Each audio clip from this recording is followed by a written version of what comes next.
চলছে আরামবাগ 24 নম্বর রোডের রাস্তার সংস্কারের কাজ। রাস্তার পিচ তুলতেই ভোগান্তির শিকার পথচলতি মানুষ থেকে স্থানীয় বাসিন্দারা। রাস্তার কাজ চলাকালীন ফেটেছে জলের পাইপ, আর সেই জল বয়ে যাচ্ছে 24 নম্বর রাস্তার উপর দিয়ে। রাস্তায় জমে রয়েছে প্রায় 1 হাঁটু জল। আবার কোথাও জলের উপর দিয়ে বাইক বা টোটো যেতে গেলে মাঝ রাস্তায় বন্ধ হয়ে যাচ্ছে, আর যার কারণে একদিকে ভোগান্তির শিকার, অন্যদিকে ক্ষোভ প্রকাশ করছেন টোটো চালক থেকে শুরু করে স্থানীয় বাসিন্দারা।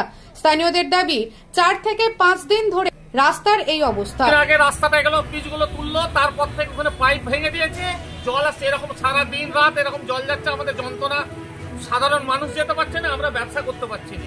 কন্ট্রাক্টরের অপদার্থতা ভালো করে লোকজন লাগিয়ে কাজ করাই না, ওই জন্যই চলছে। আজকে 4 দিন আগে এগুলো ভাঙলো, এগুলো মাল ফেললো না, এই জন্য বন্ধ হয়ে গেছে।